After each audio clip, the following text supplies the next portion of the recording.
así lo permita, para poder ahondar en aspectos doctrinales. Creemos que este momento es de suma importancia, porque cuando la iglesia no es fuerte en doctrina, cualquier viento de doctrina moderno nos arrastra con facilidad. Pero si tenemos claro lo que la Escritura enseña, tendremos un buen muro protector contra las maquinaciones y las filosofías de este mundo. Iniciamos hace 2 domingos un estudio acerca de la ley de Dios y la importancia que debe tener la ley de Dios en la mente principalmente de la iglesia, pero de manera general a todos los hombres, pues todos los hombres tienen la obligación de vivir conforme a la ley de Dios. Vamos a orar entonces, Señor. ¿Y acaso yo podría pararme delante de tu pueblo sin rogarte y suplicarte tu asistencia? ¿Acaso mi enseñanza haría algún bien a quienes se han reunido para escucharte? Si me atreviera a enseñar sin rogar por la intervención de tu Santo Espíritu. Nada puedo hacer, Señor, por tu iglesia, a menos que tu Espíritu Santo sea quien gobierne esta enseñanza. Dame gracia y denuedo para poder impartir tu verdad conforme a lo que has establecido. En Cristo Jesús. Amén y amén. Acompáñenme a Romanos 7:12, por favor. Romanos 7:12.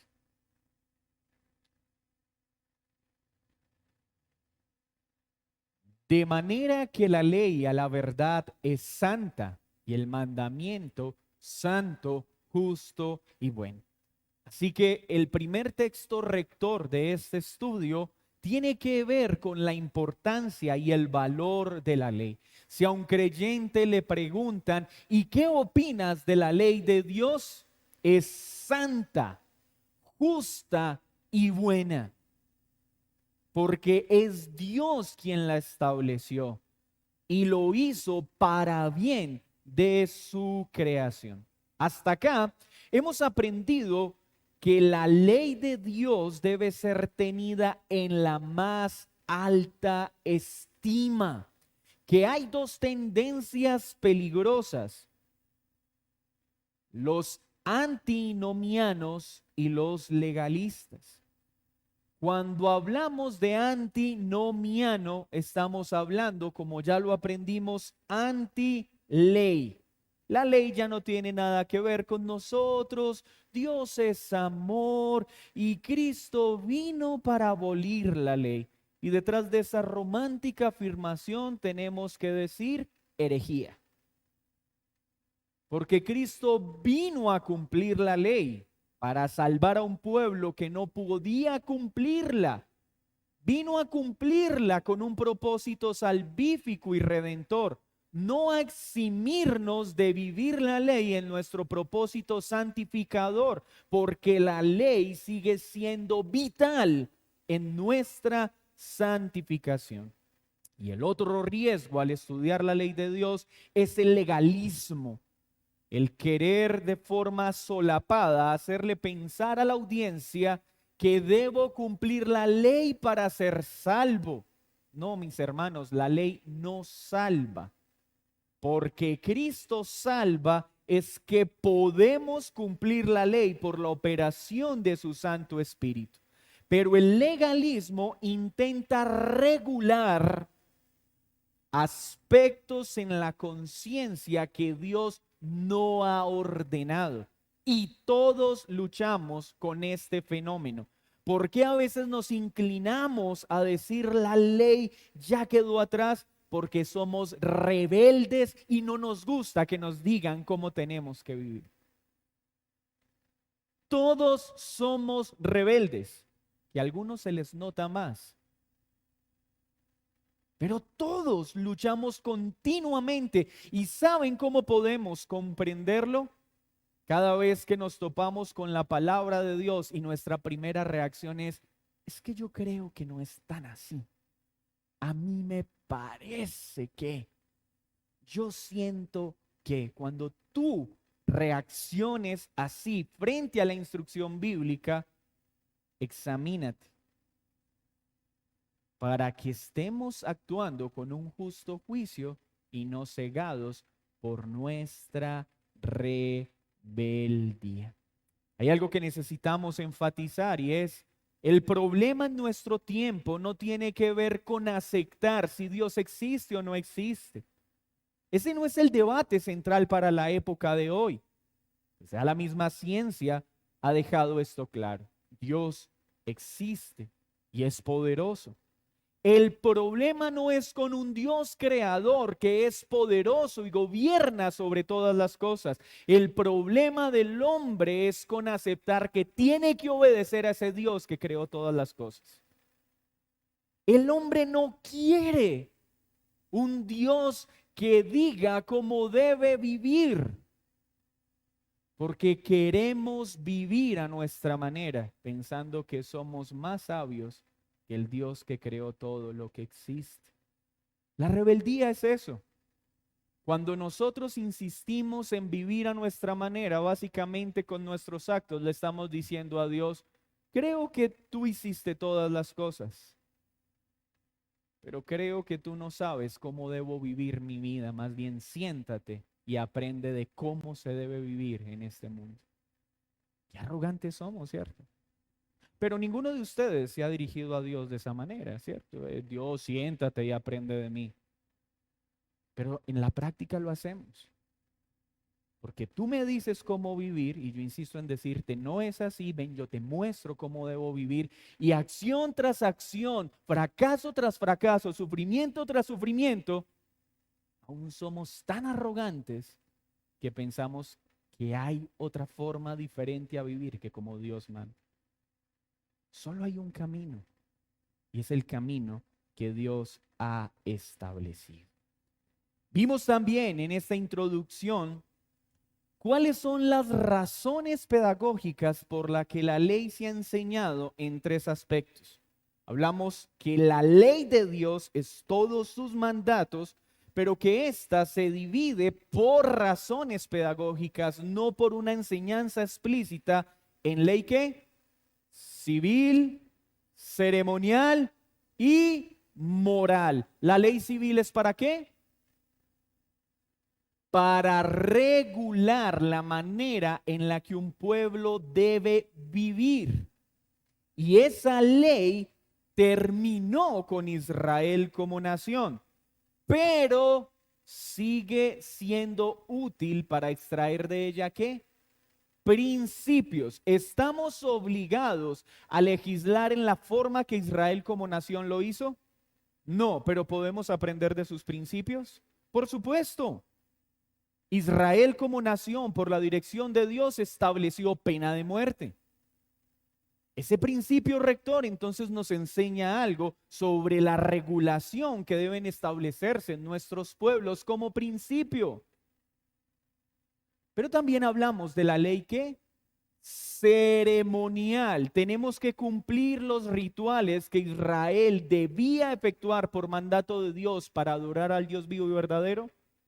No, pero aprendemos de ellos.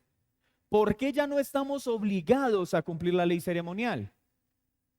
Porque la Biblia nos enseña que Cristo, el sumo sacerdote, el sacrificio perfecto, se dio una vez y para siempre, y que en él ya no tenemos que hacer más sacrificios físicos. Pero ya no tiene importancia para nosotros de ninguna manera. Nos sigue enseñando el carácter de la forma en la que Dios quiere que su pueblo le adore. Y cuando hablamos de la ley moral, cuando escucha esta expresión ley moral, estamos hablando de los 10 mandamientos. Vamos a Éxodo 20, 3 al 17.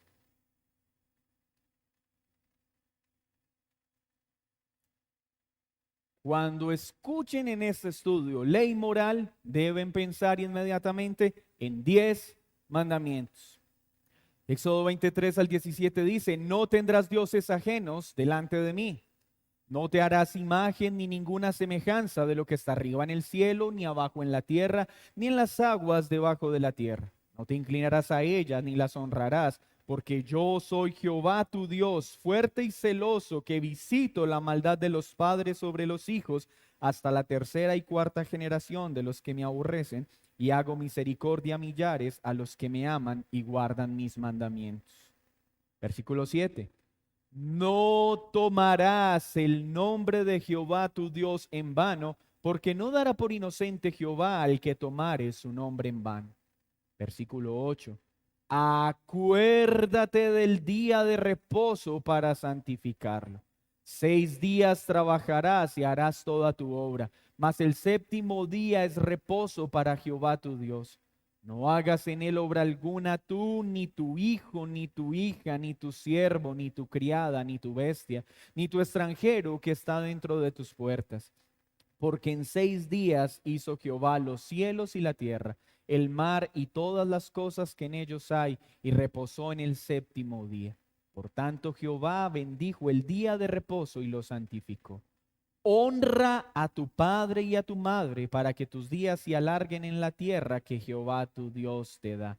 No matarás, no cometerás adulterio, no hurtarás, no hablarás contra tu prójimo falso testimonio. No codiciarás la casa de tu prójimo y no codiciarás la mujer de tu prójimo, ni tu siervo, ni su criada, ni su buey, ni su asno, ni cosa alguna de tu prójimo. Aprendimos también con la enseñanza de nuestro hermano Mauricio que ¿quién puede cumplir perfectamente esta ley? Solo Cristo, ¿cierto? Ninguno de nosotros puede atreverse a decir, es que yo sí cumplo la ley como la ley lo manda. No. Cristo es el único que pudo y puede cumplir perfectamente su ley. Pero en Cristo somos llamados a cumplirla diligentemente para salvación o para santificación. La salvación no es por cumplir la ley. ¿Y alguien que no cumple la ley puede salvarse?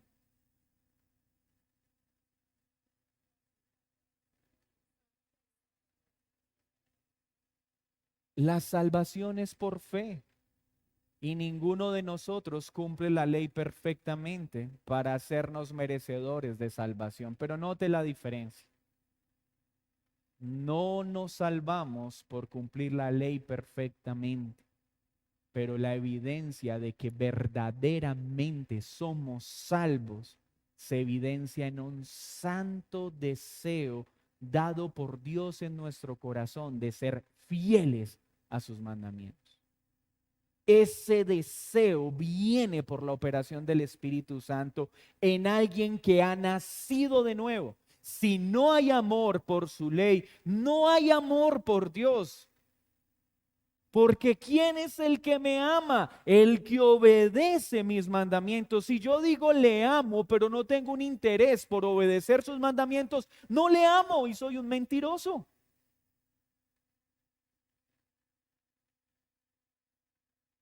Ahora, debemos establecer unos aspectos básicos respecto a la ley para entender desde dónde, cuándo inicia la ley, quién establece la ley y quién debe obedecerla. Note que después de la caída, el hombre está buscando, uno, negar la existencia del Dios de la Escritura. La historia de la humanidad lo muestra. Un intento por negar la existencia de Dios. A esto se le denomina ateísmo. La Biblia lo llama necedad. ¿Cierto? Cualquiera de las dos está bien, son sinónimos. Ateísmo o necedad significan lo mismo. Un intento por negar una verdad innegable a un Dios que creó y gobierna sobre todas las cosas. Pero hay otra transformación del ateísmo y es el ateísmo práctico. Son aquellos que afirman que Dios existe, pero viven de una forma contraria a lo que Él ordena. Eso es ateísmo práctico. No lo niego explícitamente con mis palabras, pero sí lo niego con mis acciones. Estas dos son consecuencia de la caída. Y por eso, en la segunda, el hombre no niega a Dios, pero fabrica un Dios que se ajuste a sus criterios personales. No lo niega abiertamente. Sí, Dios existe, pero fabrica un Dios con cada cosa que se ajusta a su criterio de vida particular. Si tú vives así, eres un ateo práctico. No lo niegas con tus palabras, pero lo niegas con tus acciones. Pensemos en una situación particular para tratar de recrear este pensamiento y poder entender la importancia de la ley, quién establece la ley y el mandato a obedecer. Pensemos en un científico que decide libre y voluntariamente fabricar un generador de energía para apoyar una comunidad que no tiene acceso a la energía. Por lógica, el creador no solo tiene que fabricar adecuadamente el artículo para que funcione bien, debe establecer un manual que permita que aquellos a quienes se los va a entregar les permita manejar bien este artefacto que creó por iniciativa propia. Y establece unas reglas de funcionamiento. ¿Para qué? Para que esta comunidad, al usar este generador de energía, no se destruya por usarlo inadecuadamente.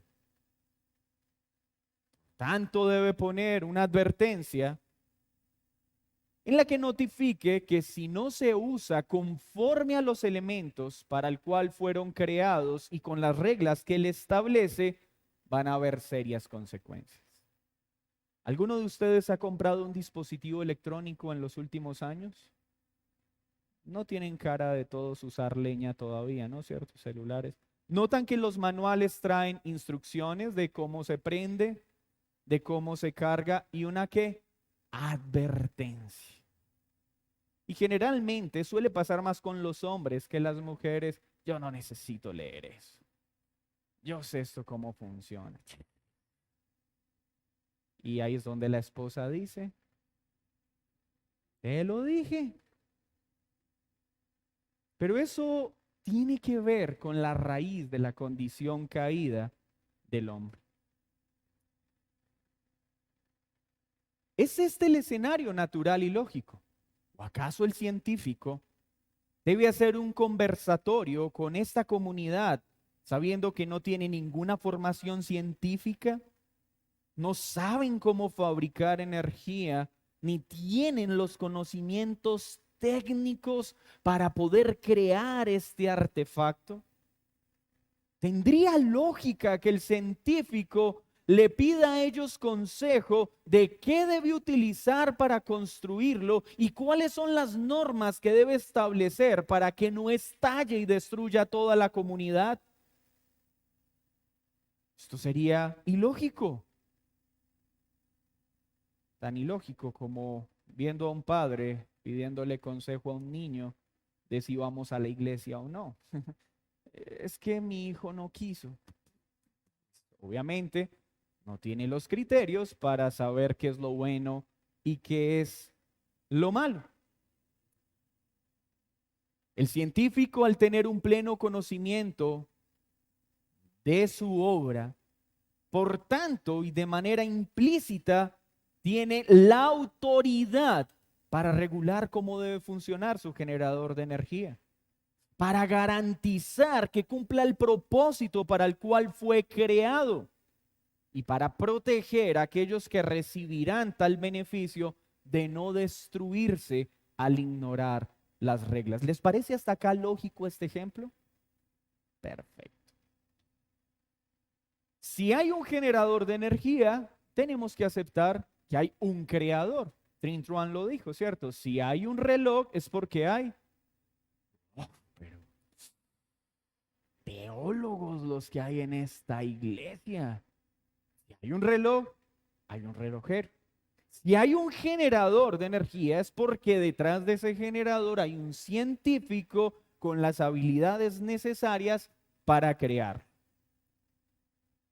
El hombre no tendría problema en decir si hay un reloj, hay un relojero. ¿O ha visto a alguien que niegue eso? Hay una creación, hay un Dios. No, no, no. No, no. Un día las partículas sin capacidad de razonar libre y voluntariamente se encontraron juntas, se sacudieron en el universo y ¡pum! Suácatelas. Eso sí es ciencia. No, eso es necedad. Entonces, si aceptamos que hay un reloj y por tanto hay un relojero, si aceptamos que hay una creación, tenemos que aceptar que hay un ¿qué? Uy, pero ¿cómo están volando en esta mañana? Si hay una creación, hay un creador. ¿Hasta acá hay lógica en mi lógica? ¿Estoy diciendo algo difícil de comprender? Creación, la lógica. Por tanto, si hay una creación y hay un creador, este creador tiene dominio y autoridad sobre lo que creó. ¿Cree que esto es lógico? Los papás lo enseñan de una forma más sencilla. Si usted es mi hijo, me obedece. La lógica del papá funciona bien. Y si no, ¡ah! Si hay una creación y hay un creador, él tiene toda la autoridad y todo el deber para regular su creación. Él es soberano sobre cómo debe funcionar lo que creó. Y al ser el creador, sabe cómo funciona y qué daña a eso que creó. ¿Tiene lógica esta lógica?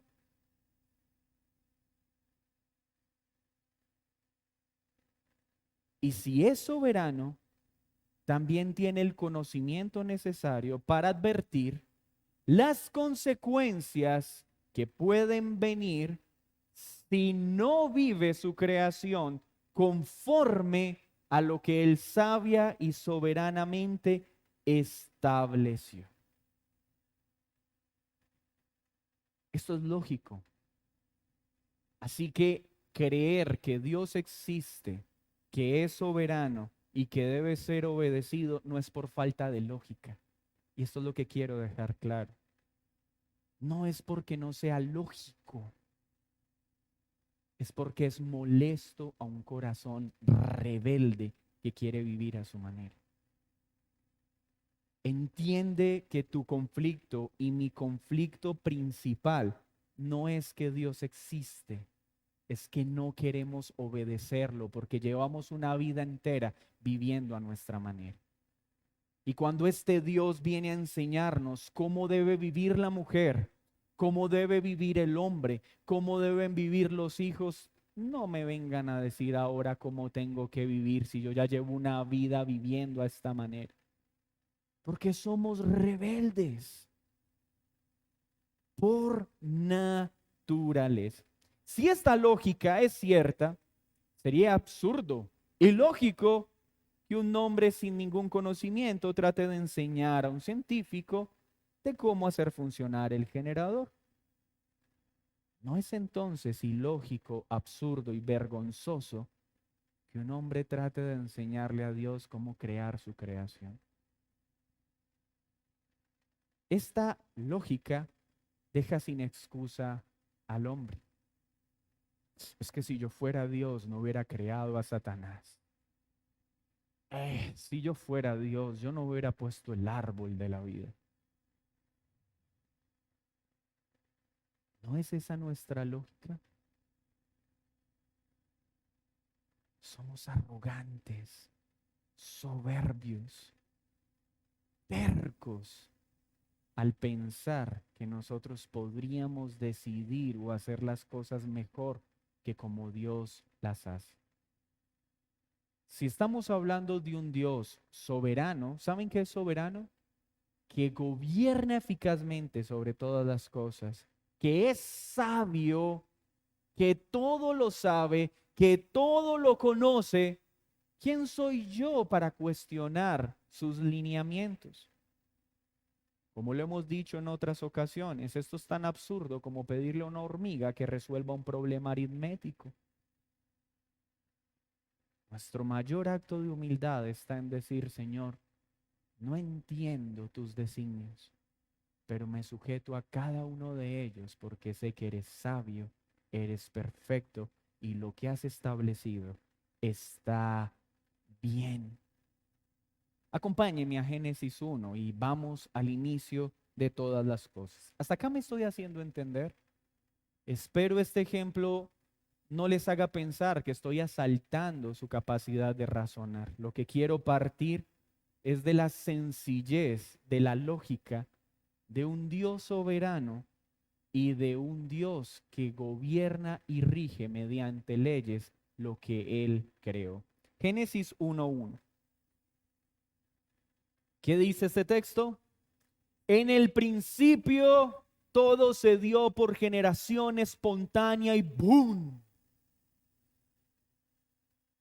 Dios creó los cielos y la tierra. Él creó todo lo que existe. Me encanta la buena ciencia que dice que se necesita más fe para creer en la evolución o la generación espontánea que para creer en un creador o en un diseñador inteligente. ¿Verdad? Qué difícil es para alguien que trata de negar la existencia de Dios sonar lógico. Porque al final la conclusión es, la nada de la nada hizo todo de manera perfecta. ¡Wow! ¿En serio? Hay un Dios sin principio ni fin, el alfa y el omega, el eterno, que no solo hizo todo, sino que lo hizo de manera perfecta. ¿Cuál de las dos posturas cree que escogería un niño con mediana capacidad de razonar? Este texto deja algo claro. Dios creó todo lo que existe. Todo fue creado. Y si leemos toda la creación, por eso hoy el intento de atacar Génesis es decir, no, eso no es un relato histórico, es un mito y una leyenda. Pues si despojamos a Génesis de su valor histórico, podemos despojar a la creación de todo su valor y a Dios de su poder. Así que si vienen a decirle, es que a mí me parece que Adán y Eva es un mito. No, mi querido amigo, es un dato histórico, demostrable e indebatible. Es historia. No es un cuento para tratar de explicar un principio. Tenemos entonces una creación y tenemos un Dios. ¿Concuerda la Biblia con eso? ¿Qué más establece este Dios en el relato de toda la creación? Y dijo que los animales fueran traídos a vida. ¿Y qué pasó con los animales? No, déjanos pensar muy bien tu intención y luego de analizar te diremos si somos traídos a existencia o no. ¿Qué pasó? Fueron traídos a existencia. ¿Y las plantas fueron traídas a existencia? No, antes las plantas hicieron un consejo pluriplantar para garantizar la equidad y la inclusión de que el cedro no tuviera más beneficios que el helecho. No, obedecieron a un Dios soberano. Y fue llamado el hombre y la mujer a existencia. Pero primero Adán y Eva establecieron un consejo para garantizar la equidad de género y que las funciones sociales fueran equitativas. No. ¿Qué hicieron? Respondieron a la orden de un Dios soberano que todo lo hace de manera perfecta. Hermanos, el problema de nuestra circunstancia social, política, familiar, no tiene que ver con lo que Dios diseñó. Tiene que ver con nuestro intento por cambiarlo, con nuestro intento por modificar el diseño de mujer, el diseño de hombre, el diseño de los padres, el diseño de los hijos. Es sencillo. Bajo esta perspectiva, ¿tiene lógica mi lógica? O sea que si lidiamos es con la insensatez, no con la falta de capacidad para razonar. Y es lo que necesitamos poder discernir. Vamos a Génesis 1:26 para mirar más detalles. Génesis 1:26 al 31. Entonces dijo Dios, hagamos al hombre a nuestra imagen, conforme a nuestra semejanza, y señoree en los peces del mar, en las aves de los cielos, en las bestias y en toda la tierra y en todo animal que se arrastra sobre la tierra. ¿Qué hizo el Dios soberano sobre su creación en este punto? Le dio al hombre, ¿qué? Señorío sobre todo lo que existe.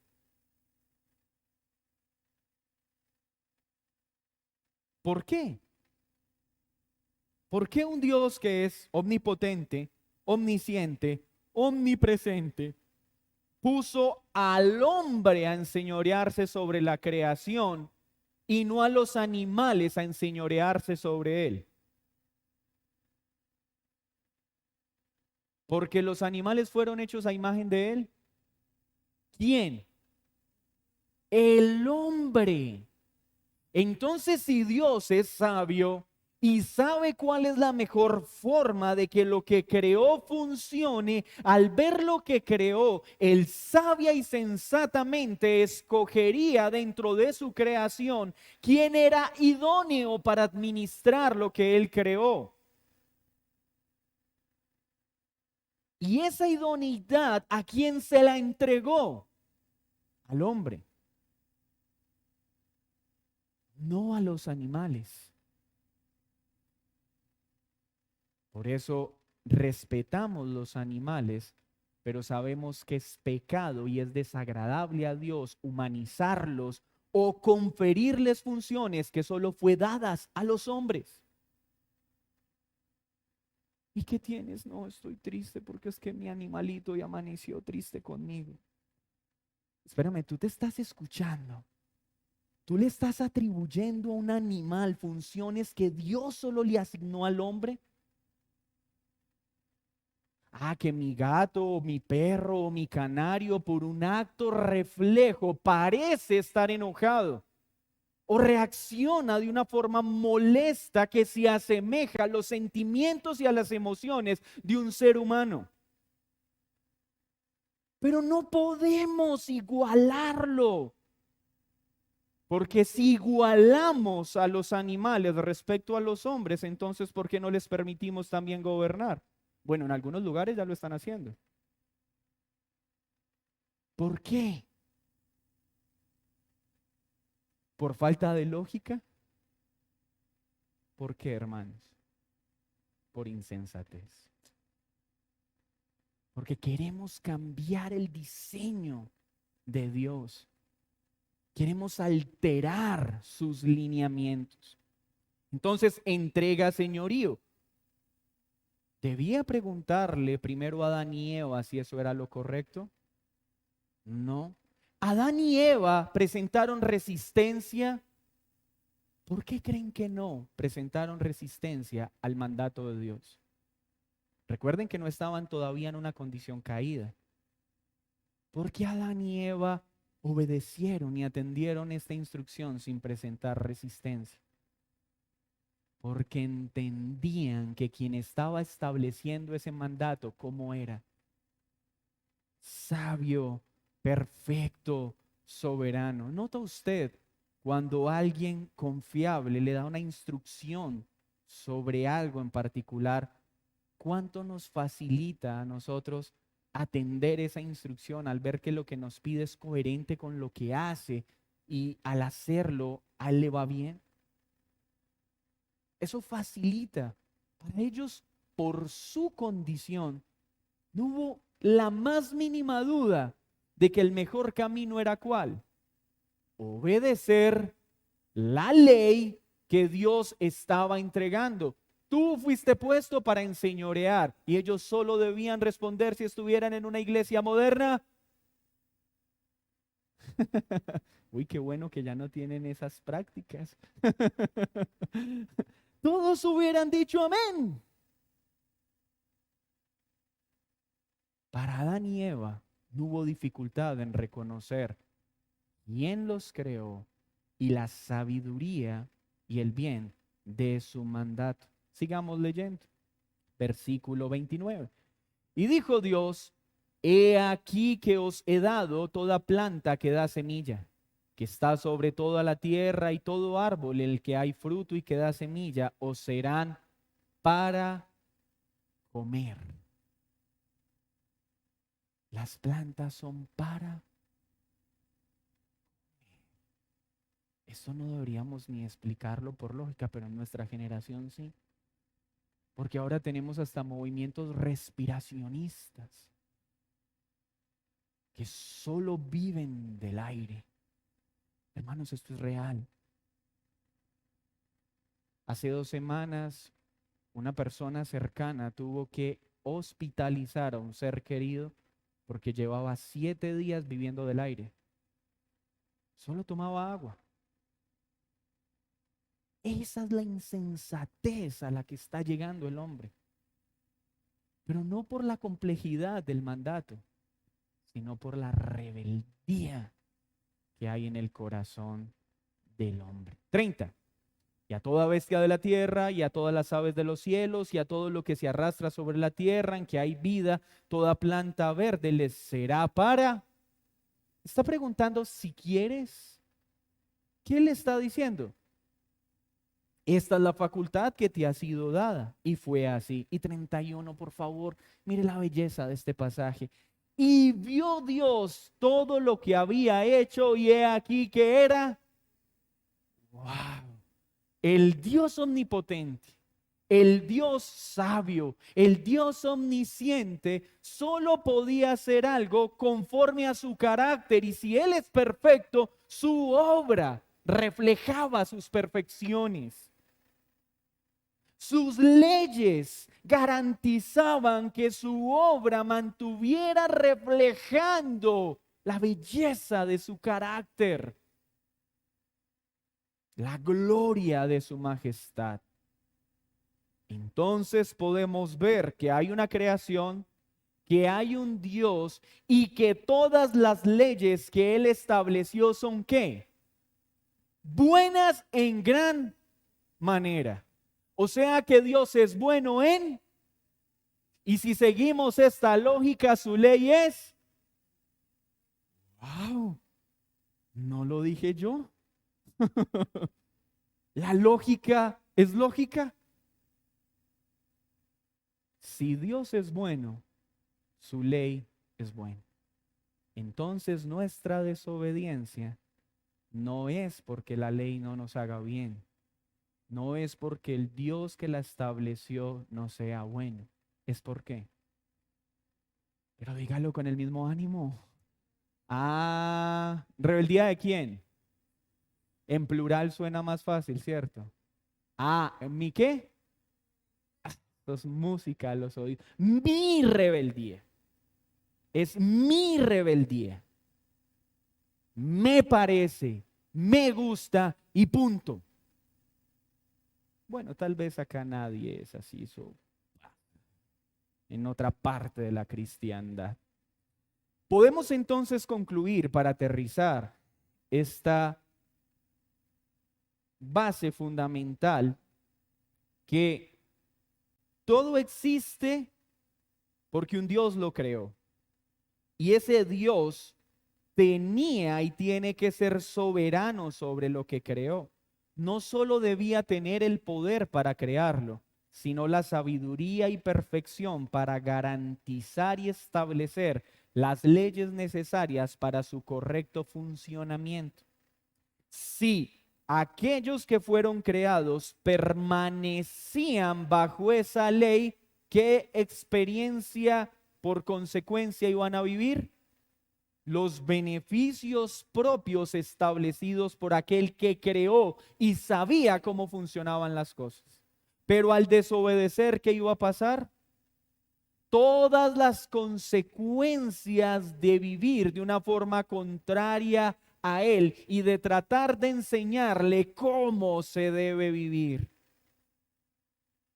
Por eso al final al hombre, la forma más sencilla de actuarle es: me rindo y reconozco que soy un pésimo Dios sobre mis acciones y depongo mi terquedad y mi arrogancia y ya no quiero vivir más a mi manera, sino que quiero aprender a vivir a la tuya. Eso es arrepentimiento. Quiero, aunque no lo entiendo, aunque a mi carne le molesta, quiero alinearme con tu ley, con cada una de las cosas que has establecido, tanto en rol como en vida. Sé humilde y acepta que es difícil entender, no que es ilógico, es difícil porque somos rebeldes. La creación reconoce la autoridad de Dios. Adán y Eva lo reconocieron antes de la caída. La dificultad para obedecer a Dios es cuando entra el pecado en un corazón. Y Dios, al ser el creador y soberano, al hombre le debe, el hombre debe ¿qué? Obediencia total a ese Dios y a sus leyes, porque son buenas en gran manera. Y si no lo hago, ¿qué viene? Hermanos, preguntas hasta acá. Me perdonan la simpleza de esta exposición, pero necesitamos establecer unos parámetros lógicos para que al estudiar la ley de Dios podamos decir: la ley muestra que Dios es ¿qué? Bueno en gran manera. Y que cada ley que vean la lectura de la escritura debe estar acompañada por un corazón que dice: y tu ley también es en gran manera. Señor, muchas gracias por tu palabra. Gracias por tu verdad. Gracias por la simplicidad con la que dejaste plasmado, Señor, quién eres y lo que tú ordenas. Hoy entonces te pedimos perdón, no porque te haya faltado claridad en lo que mandas, sino por nuestra rebeldía y arrogancia frente a lo que mandas. Hoy entendemos que no es que te faltó claridad ni precisión, es que a nosotros nos falta humildad para dejar de vivir a nuestra manera y someternos a tu ley, que es buena en gran manera. Alabado seas, Dios. En Cristo Jesús. Amén y amén. Si no hay preguntas, pueden disfrutar de este tiempo de comunión.